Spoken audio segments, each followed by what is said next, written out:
Kanalıma, mutfağıma hoş geldiniz arkadaşlar. Yine sizlere bir turşu tarifiyle geldim ama değişik bir turşu tarifiyle. Sütlü lorlu biber turşusu, bir boşnak turşusu olan soka tarifi vereceğim. Umarım beğenirsiniz. Ben yaptım ve beğendim. Size de bu tarifi vermeye karar verdim. Nasıl yapılır, nasıl hazırlanır gelin hep birlikte öğrenelim arkadaşlar. Burada benim biberlerim var. Bunlar köy biberi. Biraz kızarmış, biraz yeşil ama ufak ufak olanlardan arkadaşlar. Hani çok büyük değil, kartlardan değil. Evet. Şimdi biber turşumuzu hazırlamaya başlayalım. Lorlu olarak, sütlü olarak hazırlanıyor. Bir boşnak turşusu, ismi de soka arkadaşlar. İlk aşamada biberlerin tohumlarını çıkaracağız. Yıkadım daha önceden tabii ki de. Şimdi bunları tırnağımızı bastıra bastıra çıkaramıyoruz. Neden çıkaramıyoruz? Denedim ama olmuyor. Çünkü küçük oldukları için çıkarması bayağı bir zor oluyor. Onun için şöyle bir küçük meyve bıçağı ile yuvarlak bir şekilde kesip yani bıçağın ucuyla çıkarıyorum tohumlarını. Bu şekilde kolayıma geldi. Ama sizin tohum çıkarma aparatınız varsa tabii ki de onunla da yapabilirsiniz. Evet, ilk aşamada tohumlarını çıkaralım. Değişik bir turşu yapıyoruz arkadaşlar. Daha önceden yaptım, hazırladım ve tadına da baktım. Güzel. Yani bizim sade sirkeli turşular gibi değil ama güzel. Buradan da bu biberi bilen Boşnak arkadaşları, Arnavutlar, Boşnaklar çok yapıyormuş bu turşuyu. Yorumlara yazabilir. Yanlışımız varsa kabulümüzdür. Çünkü bizim yapmadığımız bir tarif. Evet, gördüğünüz gibi biberleri temizledik. Şimdi burada benim 400 gram kadar lor peynirim var. Sütlü lor peynirlerden, yani şöyle nasıl diyeyim, kahvaltılık olan lor peynirlerden, böreklerden değil. Bunlar genelde sütlü oluyor. Daha böyle kaymak gibi oluyor. İçine de bir miktar maydanoz doğradım. Onları bırakıyorum. Dediğim gibi hatamız, yanlışımız varsa düzeltiriz, sorun değil. Biz çünkü bu tarifi daha önce yapmadığım için yaptım ve bekledim olmasını, hatta sizlere o şekilde tarifini vermeye karar verdim. Üzerine tuz ilave ettim, göz ayarı ve biraz da karabiber. Şöyle çay kaşığı, tam da dolu değil, karabiber döküyorum. Şöyle çatal ile güzelce tüm malzemeleri birbirine karıştırıyorum.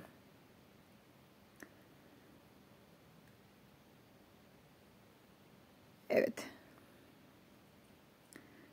İyice birbirine tuzuna verdik, karıştırdık lorumuzu. Şimdi doldurma aşamasına geçeceğiz. Tabii bunu kaşıkla doldurmak biraz zor olacak. Ben de ne yapıyorum? Elim ile şöyle güzelce içlerine, bakın şöyle parmağım ile güzelce dolduruyorum. Daha önce dediğim gibi küçük biberlerden bunlar, kart biber değil. Ufak ufak minik minik olanları topladım. Bahçemde olan biberlerden yarım kilo 1 kilo arasıdır. Ne kadar desem yarım kilo ya da 750 gram. O kadar vardır arkadaşlar. Çekmedim çünkü. Kendi bahçemde biberlerden değerlendirmek istedim. Bunlar köy biberi. Evet. Elim ile şöyle parmağım ile içine güzelce biberleri dolduruyorum. Evet arkadaşlar, bu aşamada anlatayım. Tüm YouTuber'lerin teşekkür butonu açıldı. Hatta ben de açtım. Tariflerimi beğenip de yardımda bulunmak isteyen arkadaşlar olursa bağış gibi bir şey, 20 TL gibi bir ücret karşılığı başlıyor. Tabii ki çıkıyor, bu fiyat 500 liraya kadar çıkıyor. Bağış yapabilirsiniz. Buradan yapacak olan arkadaşlara da şöyle bir uyarayım. Teşekkür butonuna abone olan, teşekkür butonundan ücret bağışlayan arkadaşların yorumlarını başa sabitleyeceğim. Özellikle yeni kanal sahipleri benim yorumlarımı başa sabitleye diye çok mesajlar yazıyor. İsteyen olursa 20 TL karşılığında başa sabitlenir yorumları. Evet, bu kadar açıkladık, yeterli. Şimdi kavanozumuza dolduralım. Şöyle 1 litrelik bir kavanozum var. Cam kavanoz. İçine elimiz rahatlıkla zaten girecektir. Şöyle dik olarak biberleri koyuyoruz arkadaşlar. Bunlar küçük oldukları için kavanoz bayağı bir alacaktır. Pek boşluk bırakmayacağız arkadaşlar. Bakın dik dik koyduğumuz için şöyle aralıklarına sürekli bir tane bastırın ki iyice yerleşsinler kavanoza.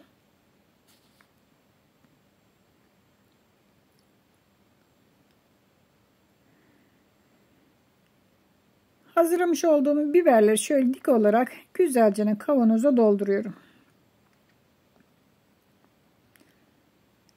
Bakın.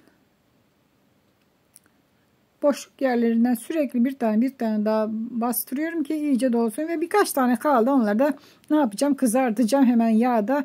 Üzerine biraz yoğurt. Haydi yiyeceğiz arkadaşlar. Hepsini almadı. Gördüğünüz gibi kavanozumuzda boşluk kalmadan güzelce doldurduk. Hazır.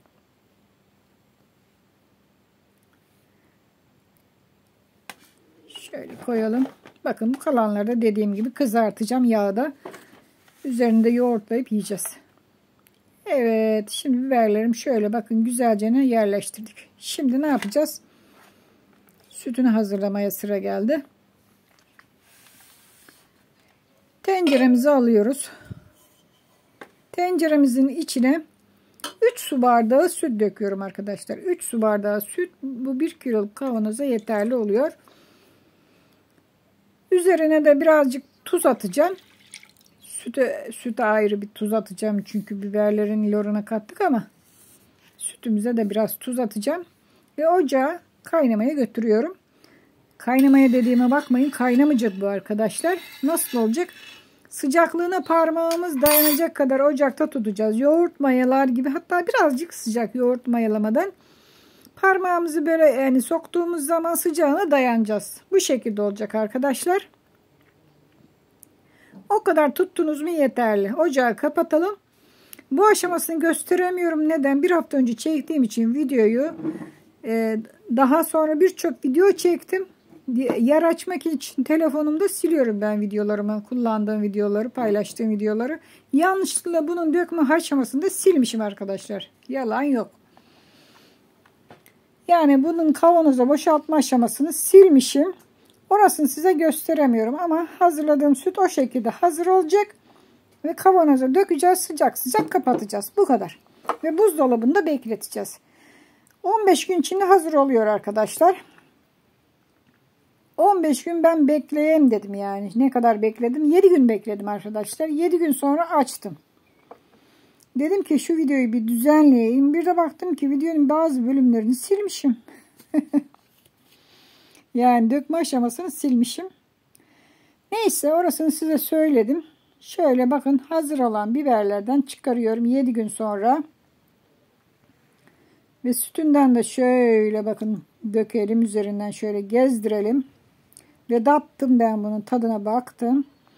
Ekşi çok güzel. Hani açmasak kavanoz istediğiniz kadar durabilir. Bozulma asla yapmaz ama ne yapacaksınız? Dolapta tutacaksınız. Dışarıda sıcakta tutmayacaksınız. Her zaman bu tarifi yapabilirsiniz. Her zaman kullanılabilecek bir tarif. Biz beğendik. Umarım siz de beğenirsiniz arkadaşlar. Buradan da bu tarifin yapan Boşnak arkadaşlara selam olsun. Hatamız, kusurumuz, yanlışımız varsa bizi uyarabilir. Kabulümüzdür. Çünkü daha önce yapmadığımız bir turşu. Umarım beğenmişsinizdir. Siz de bu tarifi yapar hazırlarsınız. Tariflerimi beğeniyorsanız beğen tuşuna basın. Kanalıma abone olmadıysanız abone olun. Sosyal medyada paylaşın. Hoşça kalın. Afiyette kalın. Daha birçok yeni güzel özel tariflerde görüşmek üzere arkadaşlar.